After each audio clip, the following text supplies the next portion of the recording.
Ahojte!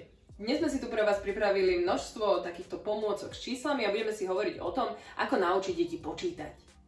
Áno, lebo Lenka, ty si úplne správne povedala, že 1, 2, 3, 4, 5 až kľudne do 100, to je riekanka, hej, to je básnička proste. Čiže keď vám dieťatko takto vie krásne vymenovať číselka, tak je to skutočne niečo, ako keby ste ho naučili básničku. Na to, aby vlastne rozumelo tomu, čo znamenajú čísla jednotlivé, aby teda sme smerovali k tomu počítaniu raz, hej, treba, aby dieťa malo tzv. Matematickú predstavu. Pretože číslo 1, ten znak, je len symbol. Je to úplne abstraktný symbol, ktorým označujeme niečoho jeden kus. A preto sú perfektné vlastne tieto hračky, kde prakticky teda dieťatko má možnosť si ten symbol ochytať doslova, hej, čiže nielen vizuálne, ale naozaj si ho môže ochytať, ako vyzerá, získavať akoby predstavu, ako ho raz bude písať. A zároveň si ochytáva ten počet, ktorý tomu symbolu zodpovedá. Áno?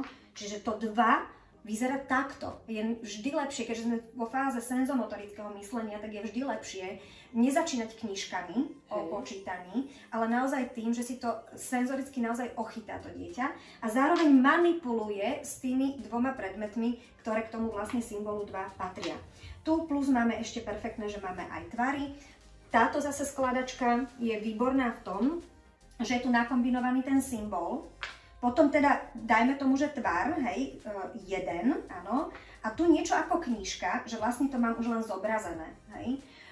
Zároveň, čo je perfektné, že sú tu zobrazené úplne jednoducho hravou formou zlomky. Perfektné. Čiže to vám úplne podvedome pri hraní utvára teda tú predstavu, čo znamená ten počet, hej.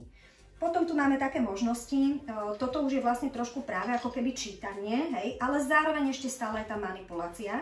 Čiže znova máme symbol, ktorý môžem ochytávať.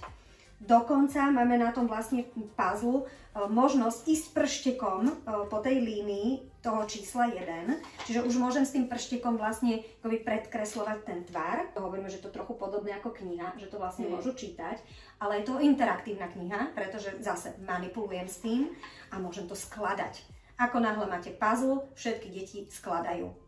A hlavne tu si môžu deti naozaj odpočítavať, lebo je tam ten počet tých zvieratiek a môžu 1, 2, 3, 4, 5. Aj to odpočítavanie je veľmi dobré pri tých deťoch, aby si uvedomili, čo robia a neodriekavali to len ako básničku. Áno, presne tak, hej. Potom máme teda ešte možnosť takú domácu výrobu, by sme mohli povedať, ktorá je taká jednoduchá forma, hej, kde máte teda nejaký symbol, znova môžeme prštekom ho obkresľovať, áno, a vlastne vedľa na obrázku súvisí s tým teda počet týchto čiernych krúžkov, kde prakticky môžem prikladať čokoľvek, čo doma nájdem, hej. Čiže napríklad máme tu textilné pompomy, takže sa trošku pohrať zase akoby s tým hmatom, že môžu byť tie povrchy tých vecí, ktoré tam budem prikladať rôzne. Vždy samozrejme v jednej sérii využite len jeden druh, potom to vymente za iný druh, že akoby úplne nemiešať, hej, keď sa učíme akoby ten matematickú predstavu, tak choďte vždycky cez jeden, hej, takže budeme pracovať s nejakými pompomami, alebo môžeme využiť nejaké takéto orechy, alebo gombiky, no proste co dum dal, hej, alebo napríklad aj štupla od vína.